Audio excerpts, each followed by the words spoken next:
This video contains discussions of abuse, suicide, and violence, which may be distressing for some viewers. Please take care while watching, and feel free to step away if you need to. The nicknames that it has, the Bridge of Pain, Gladiator School, Torture Island, the name speaks for itself. What are some words you'd use to describe Rikers Island? Hell. I had to go in there and be the most violent so I can be able to survive. In this video, we see him being escorted to the prison shower. He appears to speak to the guard, who in seconds is seen slamming him into a wall and then to the ground. Welcome to Rikers Island in New York City, a place where detainees await their trials. Although it's technically a jail, inmates often spend more than a few days here. Some spend weeks, others years. And those who get out alive are considered lucky. From overpopulation, understaffing, gang violence, and fight clubs to rampant corruption and neglect, Rikers Island will change anyone who crosses its bridge of pain. Why have so many inmates died behind bars at Rikers? What is the program, and why are so many guards giving inmates special treatment? Basically, it's this like power structure on Rikers Island that had people that fight for these positions to be good. You know, to not worry about somebody taking their stuff, but not worry about somebody attacking them. And will Rikers Island close for good in 2027? Think you have what it takes to survive in a hellhole like this? Let's find out. You freeze. Oh, shit. After getting picked up and handcuffed, you're brought onto a bus with other detainees. You cross the bridge of pain, and you're escorted to your new home for the foreseeable future. You walk in, and the first thing that hits you is the smell. It's a very odd smell of like, I didn't know what I was smelling, but people would say that's just blood and just chemicals that they clean the blood with. First, you wait to be processed and are held in the intake units, which can sometimes be crammed with dozens of detainees. And although you're only supposed to be there for 24 hours at most, you may spend days inside a crammed holding cell with a bed made of cardboard and an overflowing toilet. Consider yourself lucky, because in 2021, detainees had to use plastic bags for toilets while waiting to be sent to their cells. Feces all over the wall, unoperable restrooms, toilets would not flush, the sinks would not work. It was disgusting. Your cell isn't much better. It has an iron toilet, a rock-hard bed, and no heat, which means freezing temperatures during the winter. But you'd better get cozy, because there's no guarantee you'll even get an hour of recreation time outside of your new home. We spoke with Bryce Peterson. He's a CNA research scientist who leads major projects to help improve policing and correctional systems, focusing on safety, technology, and support for families affected by incarceration. We got his take on the systemic issues jails like Rikers Island are facing. Rikers is a unique jail in so many ways. It more resembles a prison system than a jail system. It's run by a city, which is one of the few jail systems operated at a city level, not a county level, has its own Department of Corrections that operates it. It's just a geographically challenging, dilapidated buildings. There's a lot of challenges with Rikers Island. You can't do nothing. It's the same shit all day, every day, day in, day out. Rikers Island, you're stuck in the house all day, bro. But fights, stabbings, or staff shortages can cancel your fun time without warning. NBC News recently obtained more than 100 hours of surveillance video from inside Rikers. Scenes like this, an attempted knifing averted by an officer, and an inmate-organized so-called fight night, where some detainees were forced to participate. Lunchtime is mandatory. You're either lining up at a mess hall or you're eating off a plastic tray handed to you through a slot in your cell. The food isn't much. Mainly frozen processed foods like pizza pockets and burritos. The chicken day is by far the most popular and territorial. You better build some strong allies to avoid getting jumped for your drumstick here. And the guards are not a fan of the milk cartons. And as the officers serve lunch, through a cell opening, a milk carton. The carton becomes a projectile, a giant spray of urine and feces. I'm supposed to feed a guy that's throwing stuff out of the cell at me. I'm supposed to feed him, you know, but gotta still remain professional and do a job. Even though Rikers Island has kept some of the most dangerous criminals out of our homes, you can never be too careful. In moments of civil unrest like this, your personal safety is paramount. You might be surprised how easy it is to have your home broken into. That's why I recommend using this incredible home security tool from today's video sponsor, Doorricade. Doorricade is the only battering ram resistant door barricade for inward opening front doors. It works so well that even the Department of Defense uses it. It also turns any bedroom into a safe room, adding even more peace of mind and security if you're home alone. If you're serious about home security, then installing a Doorricade is a must. It's tamper-proof from the outside and incredibly sturdy. By placing it between the door and the jamb, you can reach the wall stud on both sides of the door with 3-inch screws, adding solid protection. Essentially, the entire wall supports this bar, making it the only true battering ram level resistant door security. It's easy to install, built to last, and even comes with a lifetime warranty. If you'd like to try one yourself and protect your home, make sure to scan our QR code or check out the link in the description below. Showers, the non-milk carton kind, are available every day in theory, but in practice, you may have to wait. Guards can cut shower time short as punishment for those who misbehave. The caged versions have even been used as temporary holding cells in the past. Violence is always close by. You hear about slashings with homemade blades, see the aftermath of beatdowns in the hall, or watch officers rushing to pull men apart. The official rules are supposed to keep you safe, but the reality is different. At any moment, a fight can break out and cost you your life. If you want to survive here, keep your head down, avoid eye contact, and figure out quickly which crews run your unit. I started slowly learning that if I want to live and survive here, then I really gotta lose a piece of myself that I try to hold on, right? The human side of myself. It's a fine line to walk. You don't want to be known for fighting, but you can't let other inmates see you as a target. At the same time, you don't want to gain a reputation for being problematic for the guards. Keeping a low profile, being respectful, and even bribing them can go a long way. A few days later, I let the Colombian guy know that I had another officer that was willing to do the same job that I was doing. So after a few runs and introducing the other officer, I start bringing in contraband more frequently. You'll also want to keep an eye out for gangs. In 2022, a report led by a former detainee highlighted how a leader of the Dominican gang, Trinitarios, virtually ran an entire cell block. In addition to having designer shoes, bins of food, and clothes in his cell, the leader, referred to as Bacalao, made it clear he was in charge, not the staff. Who was running the place? The inmates run the facilities. An inmate named Relator G explained how he was jumped after being placed in his housing unit. The attack only stopped when Bacalao told the individuals involved to stop. The gang leader then explained the rules of the cell block, referred to it as his house, which included attacking new people as they arrived. What a cheery welcome. Other gangs at Rikers have taken things even further. In February 2025, a member of the Bloods made headlines for his vicious attacks on staff. Over 2 years, Sundance Oliver was responsible for attacking 45 correctional officers and 3 civilians. At the time, a law implemented in 2024, limiting an inmate's time in solitary to just a few hours per day, made it hard to keep guys like Oliver locked down. However, those laws have since been overturned, to the officer's relief. Whoever thought getting rid of solitary confinement was a good idea, you need to pack your stuff up and you need to go. If you've managed to make it through the day, well done. At night, when the lock-in happens, the noise doesn't stop. Men shout, bang on doors, or scream threats.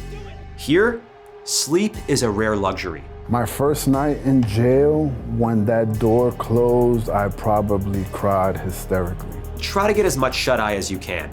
Trust me, you'll need it. But it might be easier said than done, considering Rikers' dark and haunted past. Before becoming America's most notorious jail complex, Rikers Island was farmland owned by the wealthy Dutch Riken family.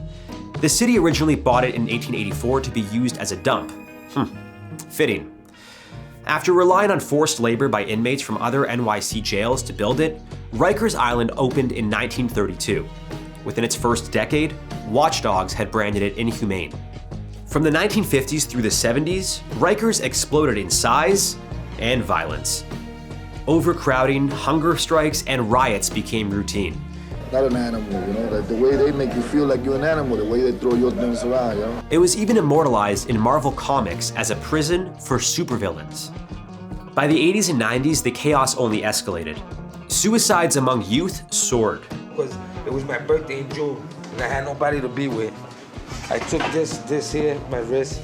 So you tried to commit suicide? Exactly, and I've been shot too. Gangs ruled cell blocks, and guards themselves rioted in protest. At its peak, more than 20,000 people were crammed inside, making it the largest jail in the US. Unless you've been inside of a prison or jail, it's really hard to talk about the scope of overcrowding. I mean, like we talk about crowded situations, like if you go to a mall or something like that. Inside of a prison, you're talking about sometimes 8 people inside of a 4x8 cell, right? So you have multiple bunks in a room where you can touch the walls on both sides. So it's just a very different situation than what you're used to.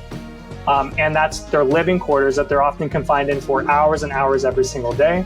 And then when they're out of their cells, they're also in situations where you're shoulder to shoulder with people while you're trying to exercise. You're directly next to people on either side of you while you're trying to have a phone call with a loved one, a family member, things like that. They're on top of each other in some of the most difficult living situations any of us could imagine.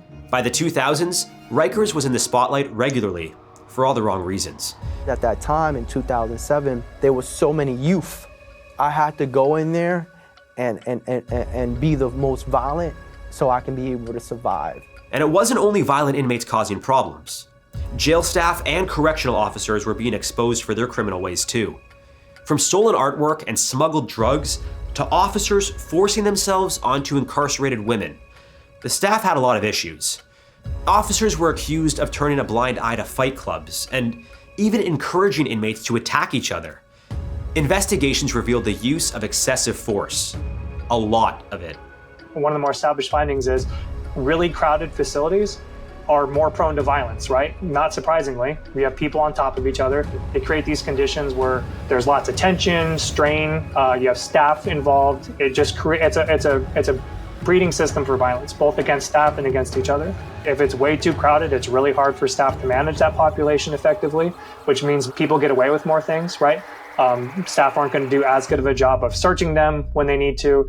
They're not going to do as good a job searching cells, screening stuff that's coming in, monitoring their phone calls, monitoring visitation. Staff get away with more things because, again, there's less oversight. When there's fewer staff per inmates in the facility, we call it staff to inmate ratio.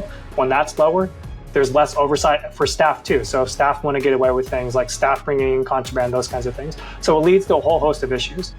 With a lack of training, medical support, and inhumane living conditions, Rikers Island continues to be a problem for both inmates and jail staff. Sadly, many inmates with pre-existing mental health conditions have not been given the care they deserve. They have been victims of abuse and sad reminders of a corrupt system that has historically targeted minorities and ignored basic human rights. When you have, again, such a large prison population, it's a drain on your resources and then people aren't getting the services they need. So then it's this like self-perpetuating cycle where people don't get the services they need, they're released, they're inadequately prepared for release, they return to prison, and it keeps going and going. In this video, we see him being escorted to the prison shower. He appears to speak to the guard, who in seconds is seen slamming him into a wall and then to the ground. In 2010, Kalief Browder was just 16 years old when he was arrested for stealing a backpack. He couldn't afford bail, so he was placed on Rikers Island, awaiting trial. While maintaining his innocence throughout his time there, Browder was offered plea deals, which he refused. The judge told me that if I plead guilty, I would release from jail that same day. But I didn't do it. You're not gonna make me say I did something just so I could go home. In 2013, Browder was released with all the charges dropped, but the damage was irreversible. He had spent over 1,100 days in jail, the majority in solitary confinement, and claimed both guards and inmates regularly beat him. The risks of solitary confinement for individuals range from a number of psychological issues, right, like increased issues with mental health, depression, anxiety, suicide risks, suicide ideation, There's some physical issues associated with it as well, because oftentimes you don't get access to exercise, and so you can have sleep deprivation, atrophy, other things like that. You can have social issues, like you're not interacting with people on a daily basis, so it can, especially for adolescents, can interrupt their kind of social development. What did Rikers do to your son? It destroyed him. It destroyed him mentally. In 2015, at 22 years old, Browder took his own life. Calls for Rikers to close down were reignited. Shut it down! Lawsuits were created and policies were changed. But the ultimate goal was to close Rikers once and for all. Unfortunately, it remained open, and the mistreatment of inmates continued. A transgender woman's death on Rikers Island is leading to calls for an investigation and a rally today in her name. In April 2019, 27-year-old Laylene Extravaganza Polanco was arrested on an assault charge for allegedly biting a cab driver. She was taken to Rikers Island and was meant to be released a few days later, but remained in jail due to prior drug and prostitution charges from 2017. She couldn't afford her $500 bail. While being processed, Polanco told authorities about her epilepsy and history of seizures. On May 15th, she was taken to a psychiatric ward after what was described as radical changes in behavior, such as hallucinations, shouting, and suicidal thoughts. Despite her psychiatrist's recommendation, just 9 days later, Laylene was placed in solitary confinement for 20 days. On day 9 of 20, she was found dead in her cell due to a seizure that went unchecked. Even though regulations require officers to check on inmates in solitary confinement every 15 minutes, there was a 47-minute gap between checks on Polanco.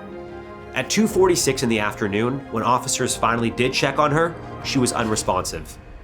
Video footage shows one of the officers laughing while another calls out to her. After failed attempts to revive her, a bodyboard was brought in at 2:56 p.m. The city of New York eventually paid $5.9 million to her family in a wrongful death lawsuit, but no amount of money can make up for the neglect Polanco faced. Between January 1st and November 30th, 2013, there were 129 cases in which inmates needed medical attention so extensive that the jail's doctors couldn't provide adequate treatment.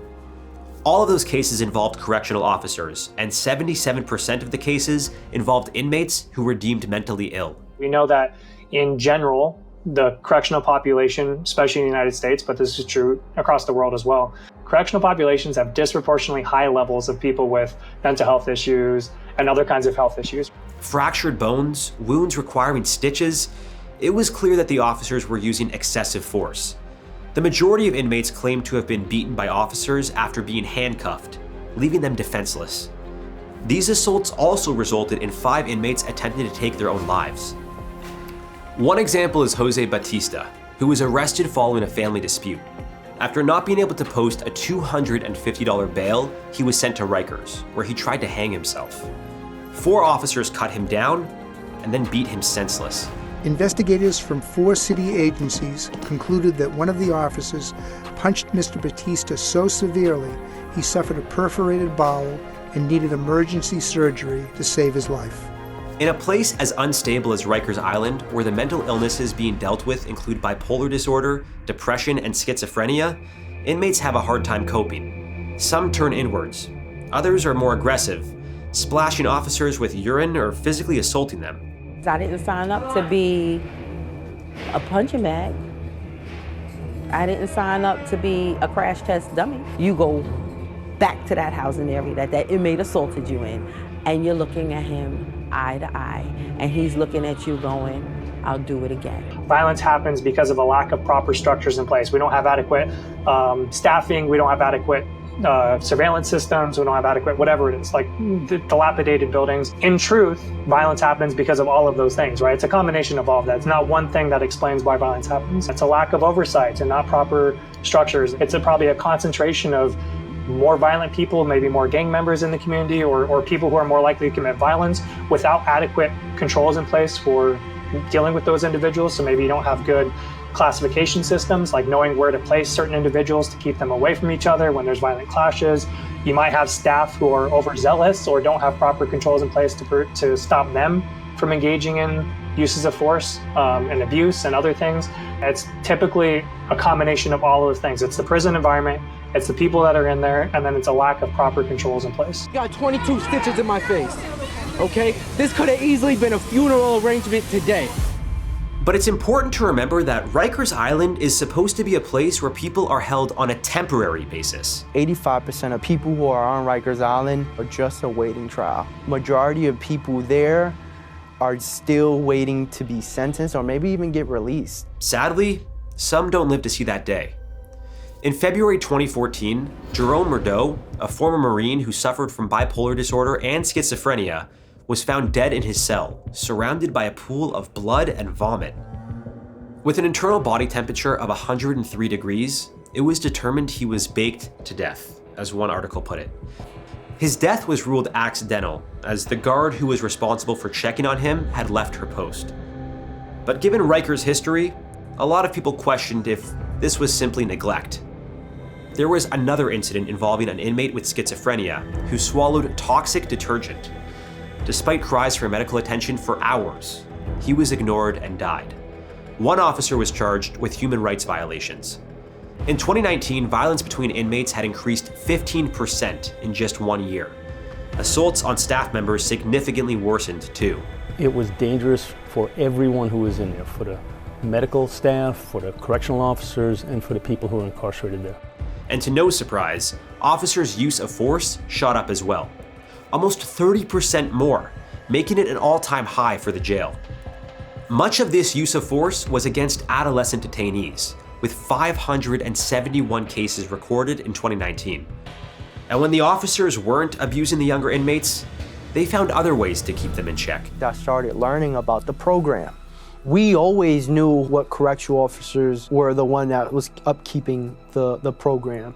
They could say, well, we couldn't put our hands on the youth, so we needed to figure out how to keep them under control. Despite claims by the New York City Department of Correction that the idea of the program was fabricated, it became clear that officers were giving some inmates leniency to keep other juveniles in check. Some even got rewarded. He'll get more calls to call his family, right? Because he'll take calls from people. If you're not in that power rank, that means you're not having cereal, or you're not even having a muffin.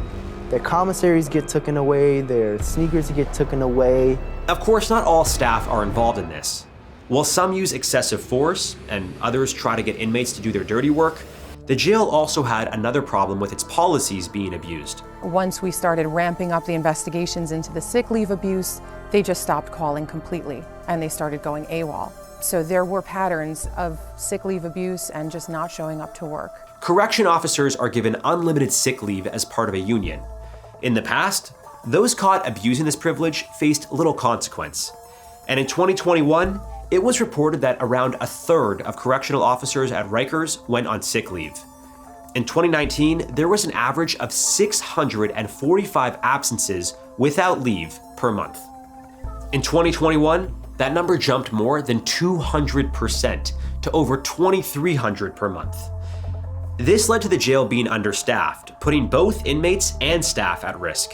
We as a society should be thinking more about what we can do in prisons. Again, for everybody in there, right? It's like prison conditions suck. People don't want to work there, right? If we can improve conditions, I think we'll get more people who want to work inside prisons and jails, and getting a bigger applicant pool is only a positive thing, right? Like I think you can get better applicants, more committed applicants. If they're enjoying their job more, they have job satisfaction. Research shows that they'll have better interactions with incarcerated people. Having incarcerated people with staff who are better is better for them. Like it's a mutually beneficial thing.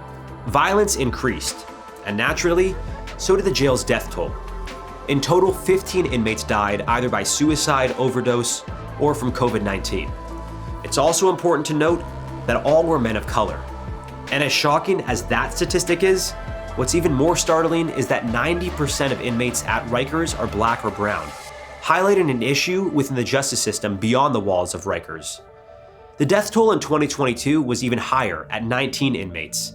Again, a handful of confirmed or suspected suicides. Regardless of whether it was due to a mental health disorder or the abuse inmates faced at the hands of officers, this became a clear pattern, and the pressure to close Rikers for good was mounting. In the near York City Council has just approved the controversial plan to close Rikers. 4 new, smaller jails will now be built in the boroughs. It is a move that has sparked a lot of protest. As of 2025, their plans to build the 4 smaller jails were behind schedule. 2 are now expected to be completed in 2031 and another in 2032. To add insult to injury, the 4 planned facilities are expected to collectively hold just over 4,000 beds, which is a problem given that Rikers Island, as of 2025, has just over 7,000 inmates. In the meantime, U.S. District Judge Laura Taylor Swain ruled in May 2025 that she would take control of Rikers and appoint an independent official to run the operations. From hiring staff to revising the jail's rules and disciplining employees, the hope is that real change will occur within. Despite a law requiring Rikers to close its gates officially in 2027, Jacques Giha, New York City's budget director, went on record saying that it will not happen. Some believe it will. I guess that's to be determined. Ultimately, Rikers Island isn't about reform, but rather figuring out how to stay alive in a system that was built to destroy you. The Black Lives Matter and some other movements that happened in the mid-2010s, I think, made people more generally aware of like criminal justice issues. And when we talk about like uses of force and like, you know, these high-profile incidents that happen with police officers, and then we see it day in and day out in correctional facilities, and it's barely a blip on the media's radar, right? Like, I think it's something important that we should all be aware of, understanding the issues that are happening there. And I think collectively, if we give it the same kind of attention that we did to other parts of the justice system, we could see some positive change that makes everyone's lives better. If Rikers is survival of the fittest, ADX Florence is survival of the mind. 23 hours a day in solitary, no human contact. It's home to the worst of the worst, like El Chapo. We did a video highlighting just how bad life is at ADX, so check that out. We'll see you next time on How to Survive.